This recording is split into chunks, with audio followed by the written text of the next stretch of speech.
o professor Eduardo Bastos, eu sou coordenador das engenharias, engenharia elétrica, engenharia mecânica, engenharia de produção e segurança do trabalho da Unidom, da Faculdade Dom Pedro, do Centro Universitário Dom Pedro II, em Salvador. É um grande prazer estar com vocês hoje. Nós hoje estamos fazendo o nosso segundo webinar com a finalidade de tratar a questão de matemática e suas tecnologias, como uma revisão, uma preparação para o Enem 2019. Nós vamos trabalhar hoje de uma forma interessante. No último webinar, que aconteceu na última sexta-feira, o professor Hélio Miranda trabalhou generalidades sobre o Enem, especificamente sobre a prova de matemática, e também resolveu algumas questões. Hoje nós vamos dividir o trabalho compartilhando com o professor Adelson Oliveira, que vai se apresentar daqui a pouco, onde eu vou falar um primeiro momento um pouco sobre o Enem, um pouco sobre uma estatística bem interessante dos assuntos que mais têm caído nas últimas provas, né? E algumas dicas bastante objetivas para a gente fazer a nossa prova e ter sucesso. Mas antes disso, em seguida, na parte final, do meio para o final, nós vamos ter então o professor Adelson, que vai resolver algumas questões das últimas provas do Enem. Então, basicamente é isso, e vamos então começar. Então, pessoal, o nosso webinar hoje, ele trata do Enem, como já foi pontuado. A nossa temática é matemática e suas tecnologias, e eu sou o professor Eduardo Bastos. Como uma apresentação muito breve para vocês, eu sou engenheiro mecânico, formado pelo Instituto Militar de Engenharia, o IME. Então, é um vestibular, o vestibular do IME é um vestibular muito difícil, considerado talvez um dos piores, mais puxados e mais concorridos do país. E eu tive, graças a Deus, o êxito em ser aprovado quando era jovem, na idade de vocês, tanto no IME como no ITA também. Então, a gente tem uma experiência bastante interessante de prestar concursos e vestibulares bastante concorridos. Eu tenho mestrado em administração pela UFBA, tenho um doutorado em desenvolvimento regional e urbano pela Unifax, é uma área da economia. Sou professor de matemática e física, seja do ensino médio, no passado, como no nível superior também, né? E sou coordenador, como mencionei, dos cursos de engenharia, exceto civil, da Faculdade Dom Pedro II. Tá? Então, basicamente, a minha apresentação é essa. Qual é o nosso objetivo geral no nosso encontro de hoje? Contribuir para a preparação de candidatos ao Enem 2019 no que se refere à matemática e suas tecnologias. Obviamente, vocês vêm de uma caminhada longa, que já está desde o início do ano, eventualmente até de anos anteriores, é claro. Isso vem toda a formação do aluno no ensino fundamental, no ensino médio, mas são importantes algumas dicas na reta final. E é exatamente isso que a gente visa nesse nosso encontro de hoje, né? Quais são os nossos objetivos específicos para esse webinar do dia 5/11, que é hoje? Então, o primeiro objetivo específico, abordar aspectos gerais sobre o Enem 2019. Nós sabemos que há uma mudança em relação ao ano passado, tendo em vista que há uma mudança na administração do país e, consequentemente, isso aí gera implicações na abordagem do Enem. Já percebemos isso no final de semana passado com a prova de língua portuguesa, né? Depois nós vamos apresentar algumas sugestões de estudo e de revisão e de confecção da prova, de elaboração da prova. E também na parte 3, com o professor Adelson Oliveira, nós vamos analisar algumas questões das provas de matemática do Enem 2017 e 2018, sobretudo. Então vamos começar, pessoal? Então vem comigo, vamos seguir em frente. Bom, todo mundo obviamente já está por dentro, mas é sempre bom lembrar. O que é o Enem? Então, o Enem é uma sigla que significa Exame Nacional do Ensino Médio, que é uma prova que é realizada pelo INEP, Instituto Nacional de Estudos e Pesquisas Educacionais Anísio Teixeira. É um educador baiano muito conhecido. E esse INEP é vinculado ao Ministério da Educação, e o Enem, essa prova, foi criada em 1988. E qual era a finalidade? Qual era a finalidade da prova em 88? Né? Então, foi criada em 88, usada inicialmente para avaliar a qualidade da educação nacional. E, num segundo momento, passou a ser utilizada como uma modalidade de acesso ao ensino superior. Então, no início, ela visava apenas mensurar a qualidade do ensino médio e depois foi utilizada como uma espécie de grande vestibular para acesso ao ensino superior, sobretudo nas públicas, mas também nas privadas e até mesmo no exterior. Há instituições do exterior que já aceitam o resultado do Enem. Então, a segunda versão, como eu mencionei ainda agora, foi iniciada em 2009, com um aumento do número de questões, hoje um total de 180 questões, e também com a prova de redação, né? Essas 180 questões são divididas em 4 grandes áreas e, como falei, uma prova de redação. Que áreas são essas, né? Então, ciências da natureza e suas tecnologias, teremos a prova junto com matemática no próximo final de semana, né? Ciências humanas e suas tecnologias, linguagens, códigos e suas tecnologias. Então, basicamente, o nosso foco hoje é matemática e suas tecnologias e, eventualmente, alguma coisa também na área de ciências da natureza e suas tecnologias, sobretudo em física. Quais são os temas? Isso que interessa para os alunos, especificamente em matemática, fazendo uma análise com relação às competências que o Enem visa avaliar nos candidatos e também com o histórico ao longo desses últimos anos. Quais são os temas que podem ser cobrados? Então, conhecimentos numéricos, né? Então, conjuntos, é muito importante que a gente tenha uma ideia de conjuntos numéricos, conjuntos naturais, inteiros, racionais, conjunto real, né? Desigualdades, fatoração, razão e proporção, porcentagem e juros, relações de dependências entre grandezas, sequências e progressões, princípios de contagem. Então, essa é uma grande área de conhecimentos, né, que podem ser cobrados ligada à área numérica. Pois um ponto importante, pessoal, área geométrica, geometria. Então, geometria, eu vou mostrar mais adiante para vocês, a estatística tem mostrado que geometria é um tema, é uma área que tem uma incidência de cerca de 1/4, aproximadamente, do histórico das questões do Enem nos últimos eventos. Então, a geometria de uma forma geral. Então, figuras geométricas planas espaciais, grandezas e unidades de medida, sobretudo áreas e volumes, né? Então, comprimentos, áreas, volumes, ângulos, posição de retas, simetrias, semelhança de triângulos, o teorema de Tales, relações métricas nos triângulos, circunferências, trigonometria. A trigonometria também está incluída aí como conhecimentos geométricos. Até no ano passado teve uma questão específica de trigonometria, então é outro tema que vale a pena a gente dar uma revisada, né? Outra grande área é a área de estatística e probabilidade. Então, representação e análise de dados, medidas de tendência central, então média, mediana, moda, desvio padrão, variância, né? Uma noção de probabilidade. Então, são temas nessa grande área chamada conhecimento de estatística e probabilidade. Mais ainda, com relação a conhecimentos algébricos, então, gráficos e funções. Então, função, pessoal, é uma área que sempre cai questões. Então, é fundamental que nós saibamos mexer com função do primeiro grau, função do segundo grau, função polinomial, função racional, exponencial, logarítmica. Então, basicamente, a área de funções é uma área que sempre vai ser cobrada. Equações, inequações, né? As relações do ciclo trigonométrico, que já mencionei anteriormente, mas ela entra também na parte da função trigonométrica, sobretudo seno, cosseno e tangente, né? Então, é muito importante que a gente faça a revisão direcionada para os tópicos que têm uma possibilidade maior de incidência na prova, tá? E conhecimentos que são chamados de algébrico/geométricos, que estão na área de geometria analítica, né?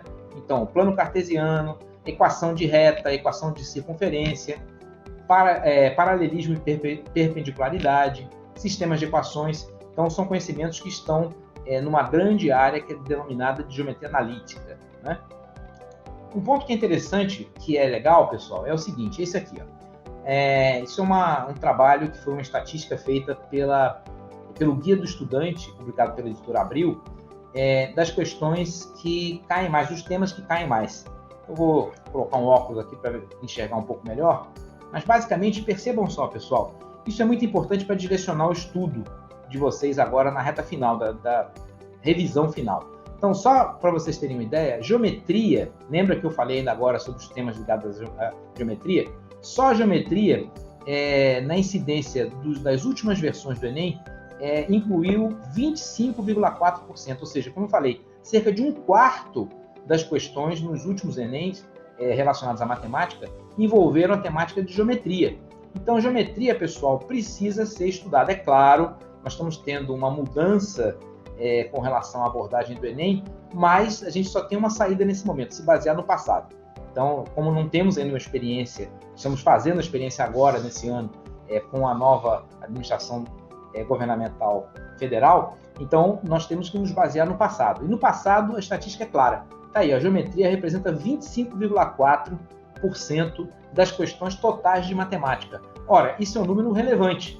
Percebam só, aritmética, 13%, escalas, razão, proporção, praticamente 14%.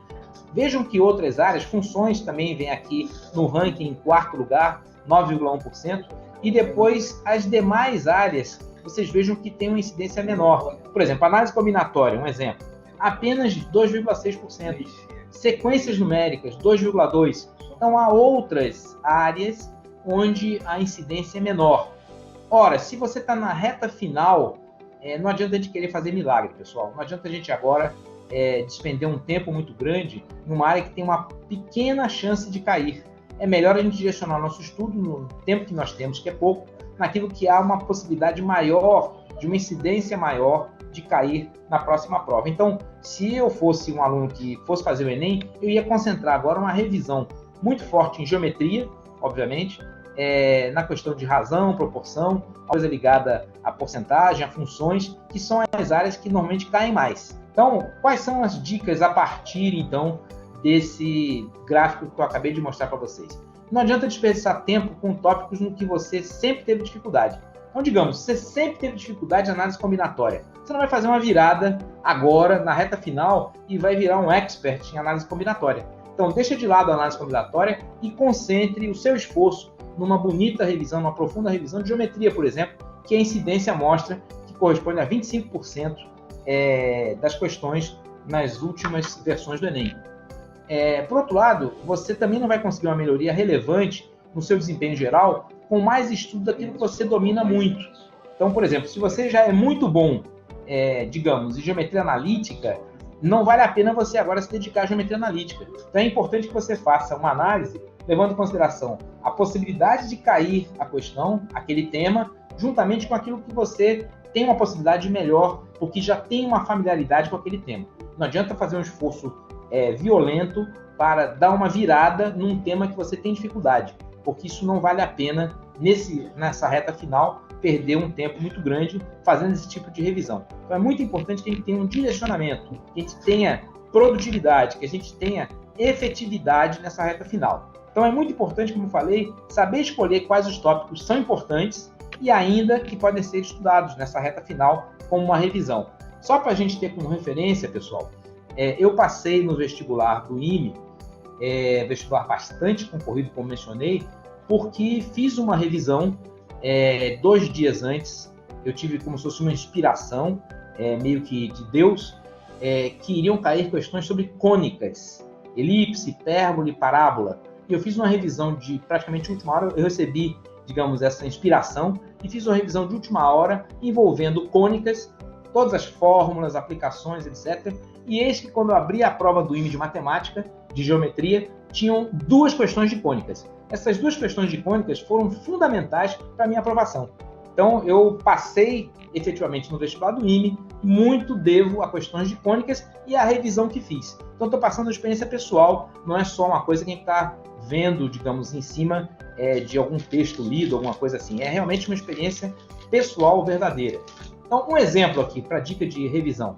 A geometria, ela contempla, como falei na estatística, 25,4% das questões nas últimas versões do Enem, enquanto a análise combinatória é apenas 2,6%. Então, nessa reta final, vale a pena despender um esforço grande em análise combinatória? Tenho minhas dúvidas.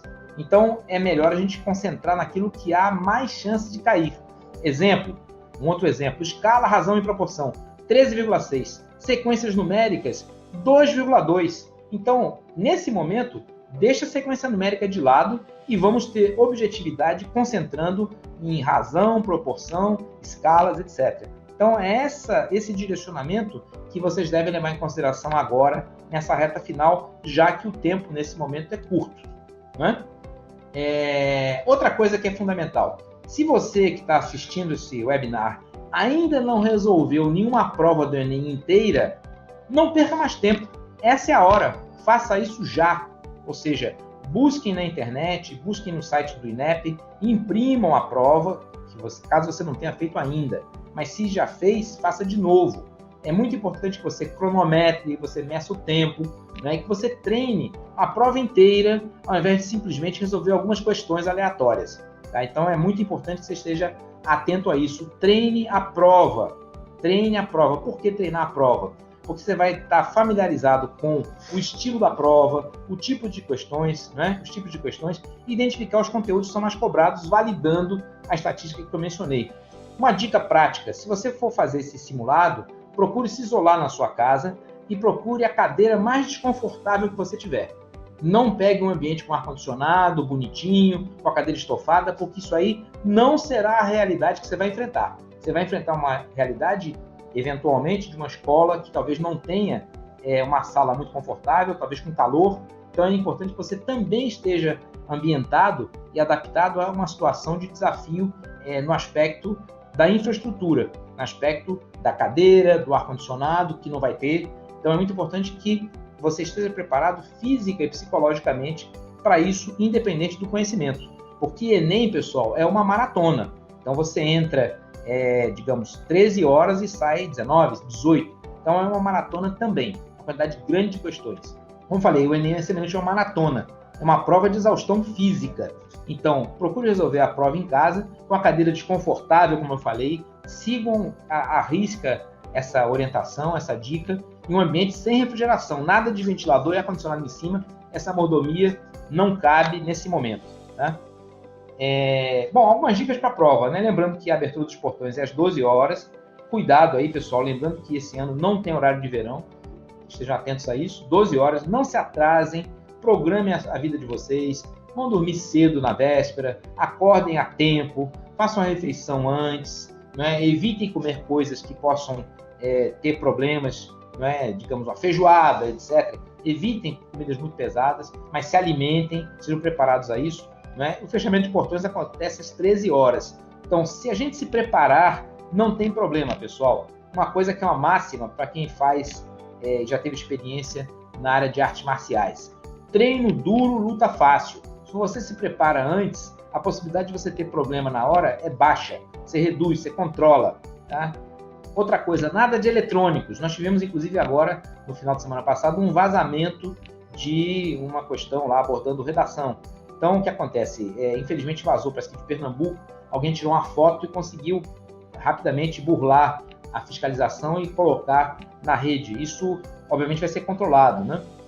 Lanches registrados, lanches levados pelos alunos são vistoriados, deverão ser vistoriados pelos fiscais no dia da prova. Então, estejam atentos a isso. Né? O que levar? Está aqui uma lista. Esse material vai ser disponibilizado para vocês também.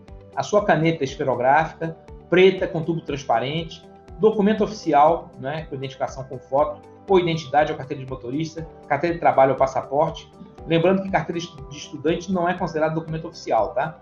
E o comprovante de inscrição que pode ser obtido no site do Enem. Beleza? Mais dicas para a prova, para a hora de fazer a prova, tá? Então, evite perder tempo escolhendo questões para resolver. Isso é um problema grave. Às vezes a gente fica brigando com a prova, se bate com uma questão e fica empacado nela. E às vezes a gente perde um tempo muito grande querendo brigar com a questão. Então, é melhor você analisar questão por questão, fazendo a que você sabe logo, né? Ganhando tempo, ganhando um aspecto moral, psicológico, né? E marcando, assinalando com uma marca breve a que você tem dúvida para voltar depois. Então, essa é a técnica que eu sugiro. Não percam tempo brigando com questão. Nós conhecemos inúmeros casos, né, de alunos que são bons, têm um bom conteúdo, um bom conhecimento, mas ficam lutando contra a questão. E aí se batem, se perdem e tem um efeito psicológico negativo. Né? Então, há um risco de você não conseguir terminar a tempo e é possível que você, no final, tenha que chutar algumas questões. Né? Evitando, então, que você faça esse chute sem nem ao menos ler o enunciado da questão. Tá? Uma coisa importante, se você, ao final, sobre a questão em branco, você não tem a resposta, faça um chute consciente. O chute é válido, ou seja, na situação que você tem que marcar, chute, mas de uma maneira consciente. O que significa isso? Você tem 5 questões, logo para cada opção são 20% de chance de acerto.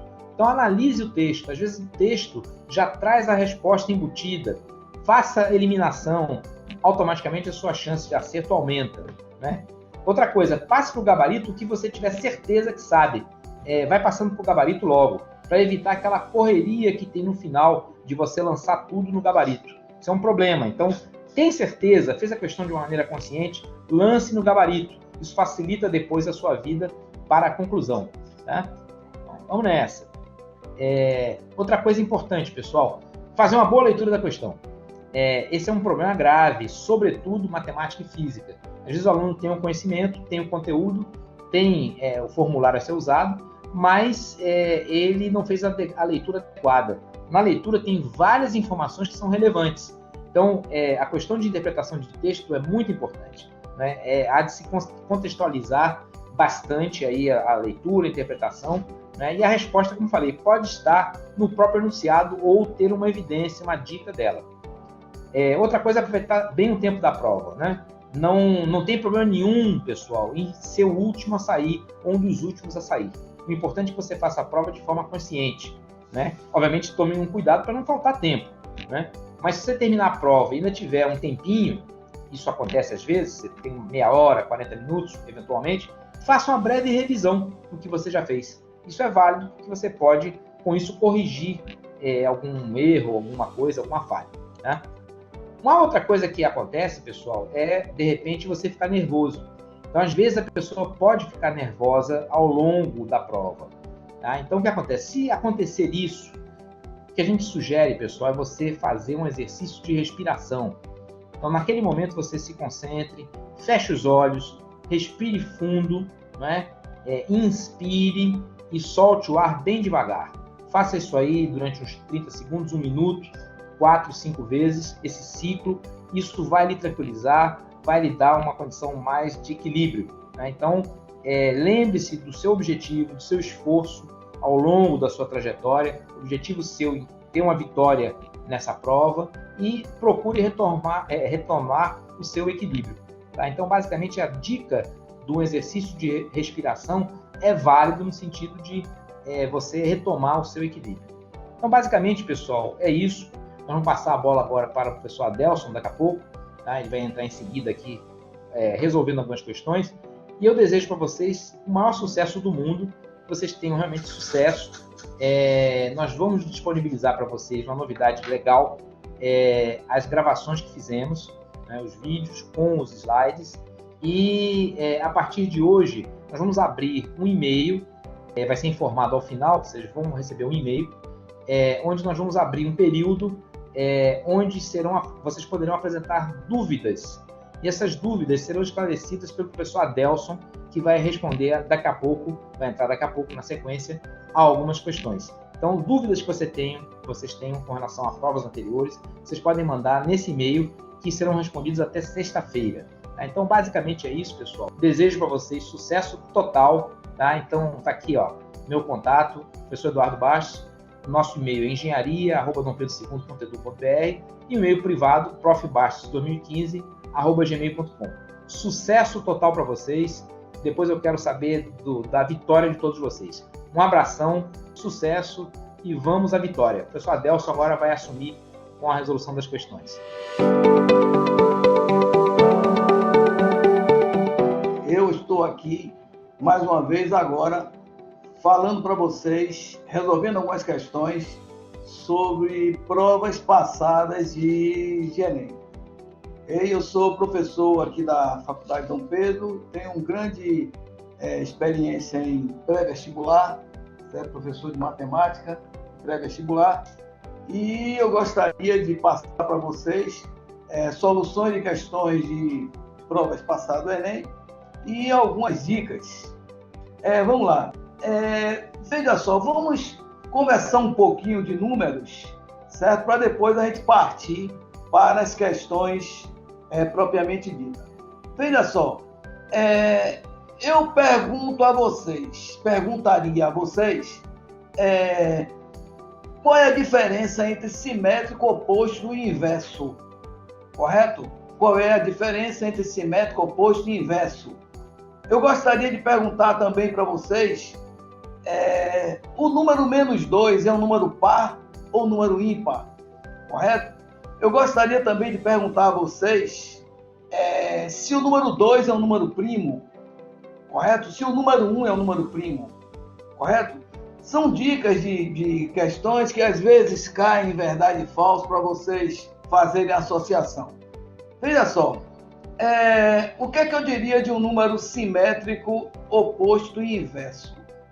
O número simétrico, ok? Veja a diferença. Simétrico de 2, -2. Simétrico de 10, -10. Simétrico de -9, +9. Oposto de -5, +5. Oposto de 10, -10. Agora inverso. Inverso de 2, 1 sobre 2. Inverso de 1 sobre 4, 4. O inverso de -5 sobre 2 é -2 sobre 5. Ok? Então, note que simétrico e inverso, simétrico e oposto é a mesma coisa. Basta trocar apenas o sinal. Simétrico e oposto, a mesma coisa. E inverso é 1 sobre. Inverso de 2, 1 sobre 2. Inverso de 5, 1 sobre 5. Inverso de 1/5, 5. Ok? Aí eu falei para vocês, a outra pergunta foi, o número -2 é um número par ou um número ímpar? Veja só, essa classificação de números, de conjuntos numéricos, ok? Começa como? De até mesmo uma maneira errada, que as pessoas pensam, as pessoas falam que o conjunto mais vasto que existe é o conjunto dos números reais. E não é. Correto?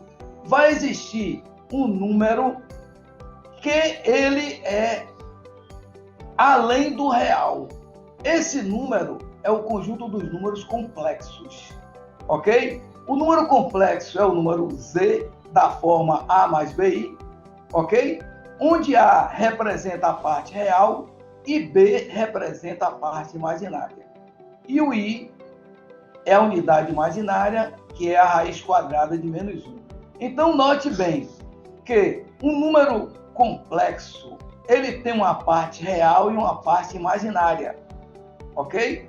Uma parte real e uma parte imaginária. O número real, ele pode ser racional ou irracional. O número racional é todo número que pode ser escrito sob forma de fração. Ok? Aí estão as dízimas periódicas, ok? Números tipo 3,12, ok? 3,12 é 312 sobre 100, ok? As dízimas periódicas representam números racionais. São exemplos típicos de números racionais. Os irracionais são números que não podem ser escritos como fração, certo? Aí nós iremos ter raiz quadrada de quadrado não perfeito, ok? O número π é o número irracional, certo? O número π é o número irracional. O número de Neper, o E, aproximadamente igual a 2,72, também é irracional. Aí, dentro dos números racionais, eu tenho os números inteiros e tenho os fracionários, certo? Os fracionários, eles são números escritos sob fração, e os inteiros são números que variam nesta ordem. Vai de menos infinito, -2, -1, 0, 1, 2, 3, 4 e aí por diante, certo? Dentro dos inteiros, eu tenho os inteiros negativos e os naturais. Cuidado quando eu digo inteiros negativos. Quando eu digo os inteiros negativos, são inteiros com sinalzinho negativo com o asterístico. Aí eles são negativos, ok? Porque se eu tenho Z-, Z- ele é inteiro não positivo, porque o zero também é elemento desse conjunto. Então, note que eu tenho os inteiros negativos e os naturais. E dentro dos naturais, eu tenho os números pares e os números ímpares. Então, para um número ser caracterizado de par ou de ímpar, antes de qualquer coisa, ele tem que ser um número natural, ok? Então, eu só posso dizer se um número é par ou ímpar se ele é natural, logo, -2, ele não é nem par nem ímpar. Seguindo aquelas 3 perguntinhas que foram feitas para vocês, o que é criação de número primo? Aí eu pergunto, 1 é primo, 2 é primo, o que é um número primo? Um número primo veja só, olha como eu começo a definição de um número primo. O número primo é todo número diferente de 1, divisível por ele mesmo e pela unidade. Então, o número 1, ele não é um número primo, ok? Nosso único número par primo é o número 2, ok? Então, pessoal, essas dicas de conjuntos numéricos estão aí. Vamos agora resolver algumas questões de provas do Enem passado, ok? A primeira questão que nós vamos resolver foi a questão de número 137 da última prova do Enem.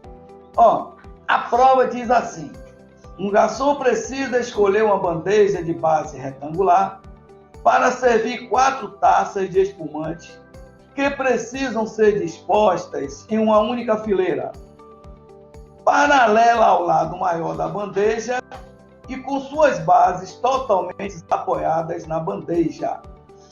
A base e a borda superior das taças são círculos de raio 4 centímetros e 5 centímetros, respectivamente. Aí a nossa prova do Enem pergunta assim: a bandeja a ser escolhida deverá ter uma área mínima em centímetros quadrados igual a... Ok? A questão é essa. Então, foi dada uma taça e note que a taça ela tem a base inferior, certo? A base inferior, onde ela está apoiada. Nós temos aí o quê? Uma circunferência de raio 8 centímetros, tá certo? E na parte superior, outra circunferência agora com raio 10, ou com diâmetro 10. Note que a parte inferior, o diâmetro é 8. A parte superior, o diâmetro é 10. Perceba que na bandeja, a parte superior das taças, elas podem ficar juntas, ok? A parte superior da taça, elas podem ficar juntas. E note que a parte inferior, as circunferências vão estar separadas. Separadas de quantos centímetros? De uma circunferência para outra, de 2 centímetros, ok? De 2 centímetros. Note que esses 2 centímetros, como são 4 taças, esses 2 centímetros vão acontecer entre taças que estão na parte de dentro. A parte externa, elas não vão ter nenhuma falha, nenhuma medida. Então, na parte interna, eu vou ter 2 centímetros, mais 2 centímetros, mais 2 centímetros, que serão 6 centímetros. Então, veja só, nós sabemos que a área de um retângulo é base vezes altura, ok? Então, essa área mínima vai ser a área de um retângulo levando em consideração essa falha na parte inferior que acontece 3 vezes. 3 vezes 2 é igual a 6.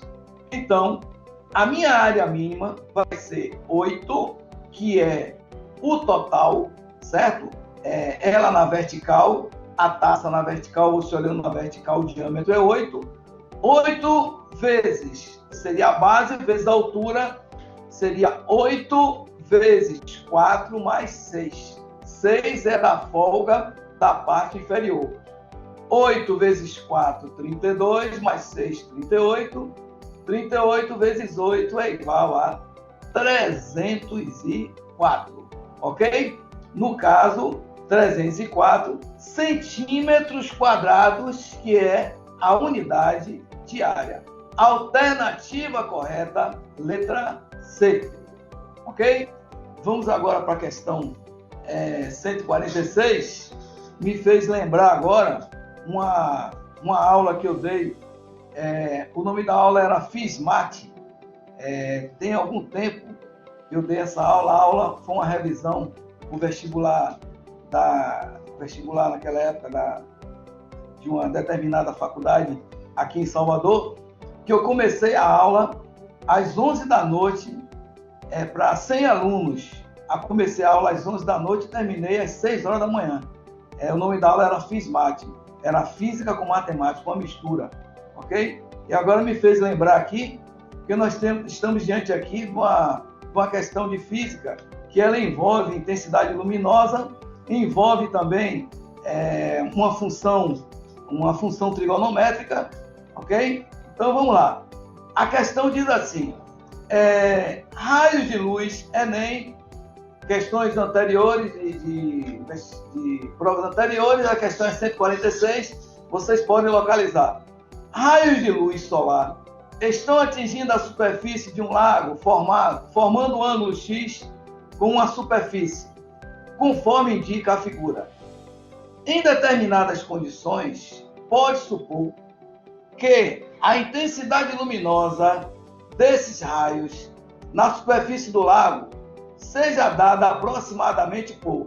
Aí nós temos uma função trigonométrica, ok? Uma função, uma senoide transformada, onde o I de x é igual a K seno x, sendo K uma constante e supondo que x está entre 0 e 90 graus. Então, repare só, nós temos aí uma função trigonométrica, onde esse K, essa constante que a prova forneceu, isso aí é chamado de amplitude, ok? Isso é chamado de amplitude. A função seno, ela tem o nome de senoide, ok? Nessa questão, nossa prova está perguntando, quando x for 30, a intensidade luminosa se reduz a qual percentual de seu valor máximo? Veja só, como a questão, ela disse que essa situação nossa, ela varia de 0 a 90 graus, então, o seno de 0, eu vou substituir na questão, o seno de 0 vale 0, ok? Então, eu tenho o seno de 0 vale 0, então, o I de x é igual a 0, no mínimo. Agora, no máximo, eu tenho que o seno de 90 é igual a 1. Então, I de x fica igual a K. Por quê? Como o seno de 90 é igual a 1, K vezes 1 dá K, I de x igual a K. Ok? Quando o seno for igual a 0. Lembre também, isso aí na prova, quando vocês estiverem lá o final de semana fazendo, daquela música para seno, seno, cosseno e tangente. Lembre aí, 1, 2, 3, 3, 2, 1, 2 embaixo de todos, raiz onde não tem 1, ok? 30 graus, 45 graus e 60 graus, nesta ordem, respectivamente, 1, 2, 3, 3, 2, 1, 2 embaixo de todos, raiz onde não tem 1, ok? Isso para seno e cosseno. Quando for lá para a tangente, é seno, cosseno e tangente. Lembre que a tangente a gente faz a musiquinha assim, raiz de 3 sobre 3, 1 raiz de 3, raiz de 3 sobre 3, 1 raiz de 3. Então, a tangente de 30 graus é raiz de 3 sobre 3. A tangente de 45 é 1 e a tangente de 60 é igual a raiz de 3. Só dando uma pincelada. Vamos seguir. Quando x é igual a 30 graus, a intensidade luminosa se reduz a qual percentual do seu valor máximo? Note que, quando nós colocamos o seno de 90, deu o I de x igual a K. O seno de 30 graus é meio. Se o seno de 30 graus é meio, o I de x é K sobre 2. Se o I de x é K sobre 2, então o que foi que aconteceu? Ela se reduziu a 50%. Alternativa correta, letra B de bola. Ok? Mais uma vez aqui, o professor Eduardo, mais cedo, ele falou da quantidade de questões, entendeu? Deu a dica para vocês, porque essas provas de Enem, elas são repetitivas, né? As questões que aparecem, fazendo né, um histórico de questões passadas, elas são repetitivas, o tema de questões, né? Geometria, função, cai muita função. E agora, mais uma vez aqui, nós estamos diante de uma questão agora com geometria, ok? É a questão 139, também prova passada do Enem. Veja só, a questão é a seguinte: um casal realiza sua mudança de domicílio e necessita colocar numa caixa de papelão um objeto cúbico de 80 centímetros de aresta, ok?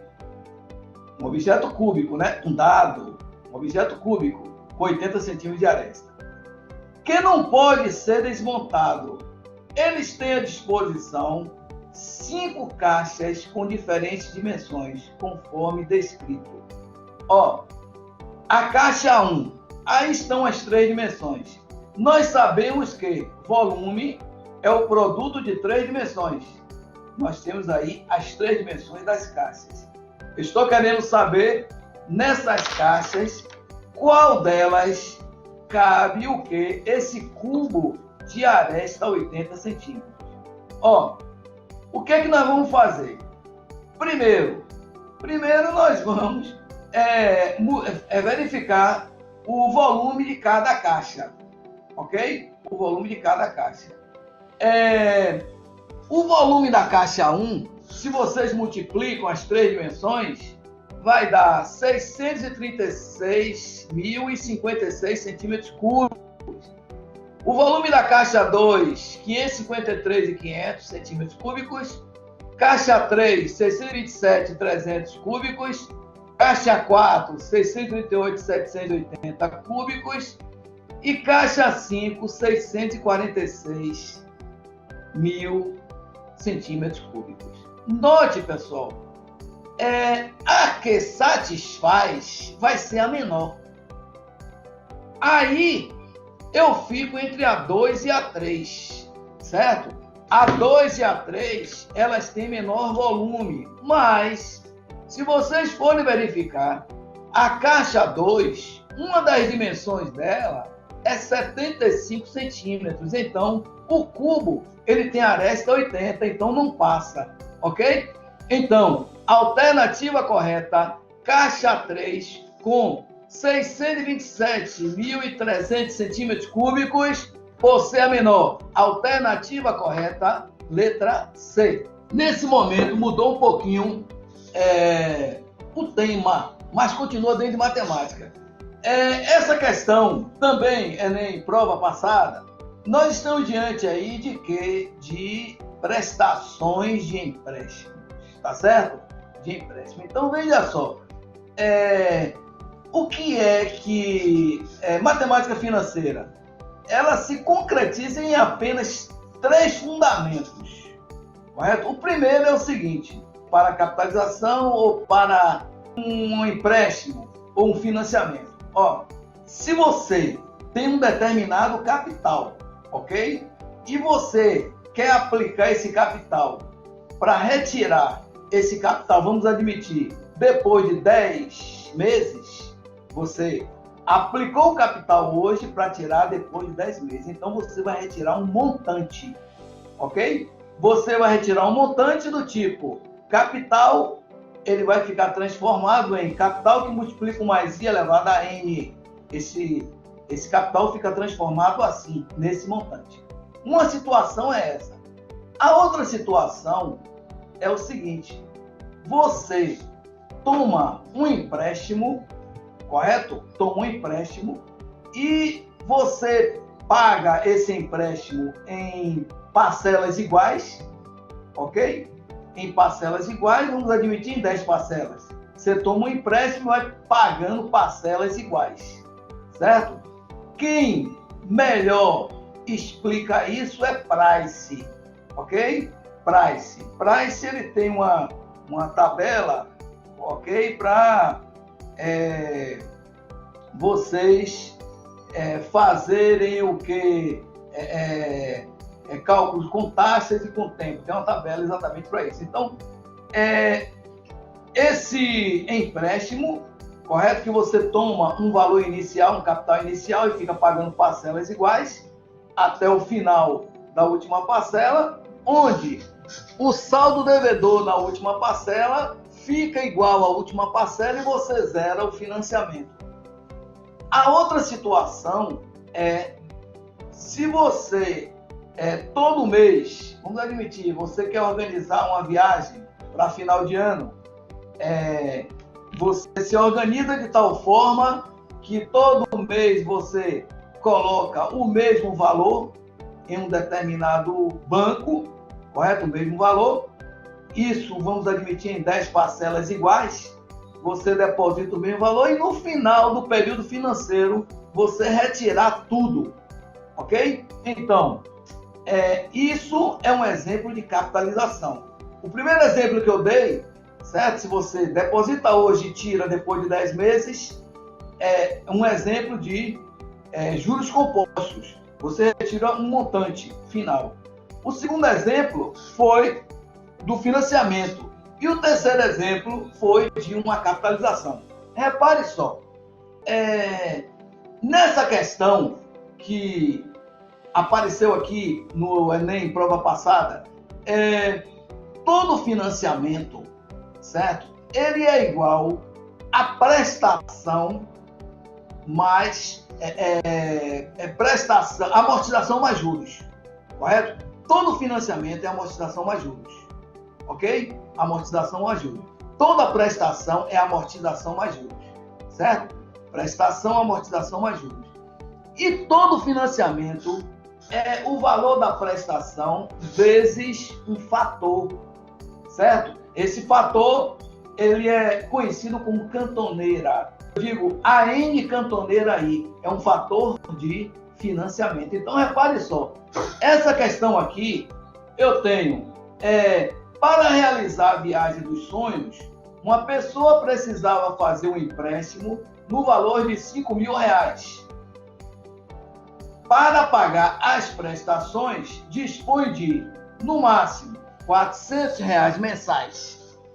Para esse valor de empréstimo, o valor da prestação P é calculado em função do número de prestações, N, segundo a fórmula. Está aí.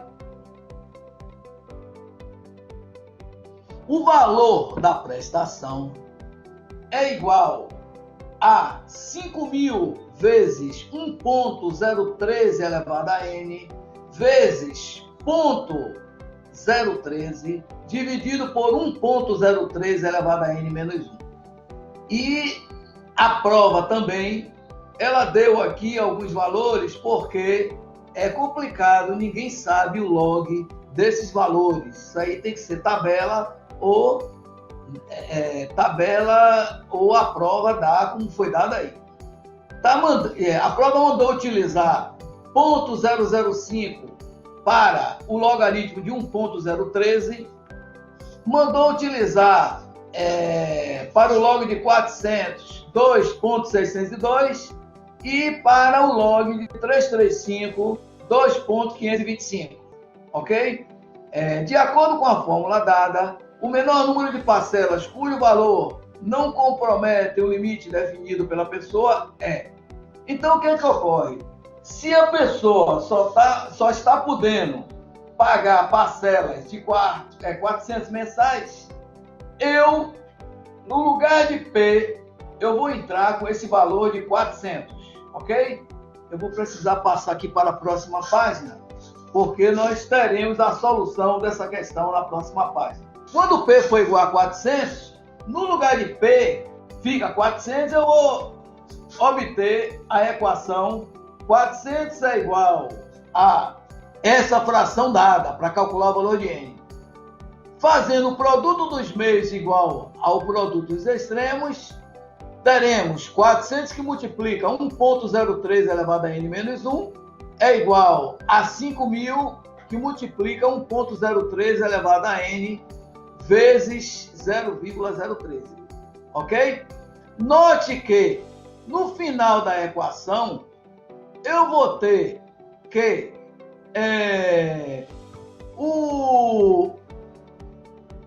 aplicando o logaritmo em ambos os membros, ok? Aí fica exatamente uma fração onde você obtém aqueles valores que foram dados, 2.602 menos 2.525 dividido pelo log de 1,013. Fazendo essa divisão, nós iremos obter 15,4.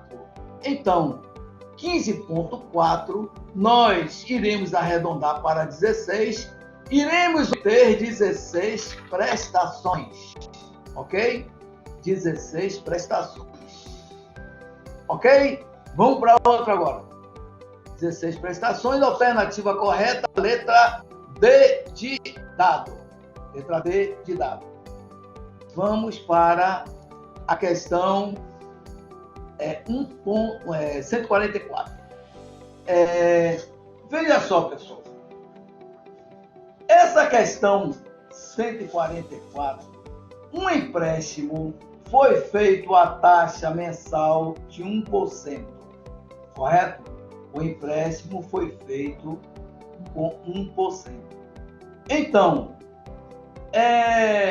usando os juros compostos em 8 parcelas fixas iguais a P, o devedor tem a possibilidade de quitar a dívida antecipadamente a qualquer momento, pagando por isso o valor atual das parcelas ainda a pagar.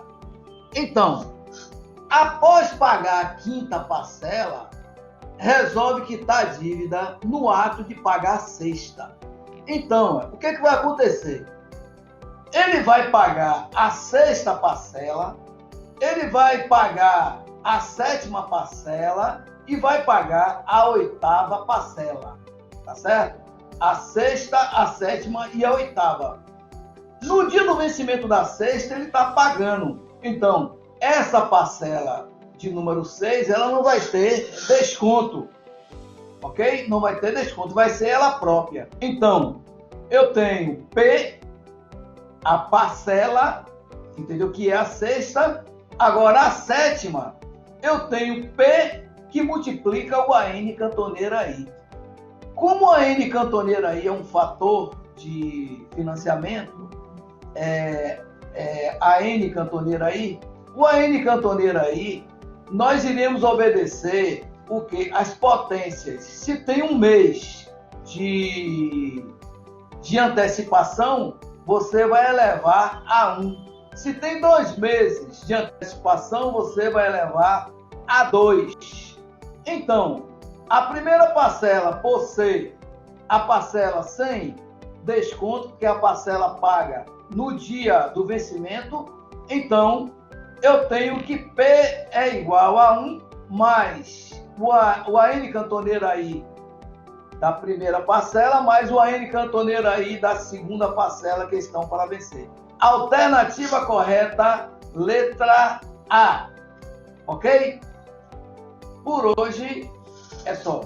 Uma boa prova para vocês. Ok? Continue assistindo esses vídeos e faça o que eu sempre comento com meus alunos. Não copie mais nada, é só olhar. Ok, pessoal? Boa prova. Tudo de bom. Tchau. Fui.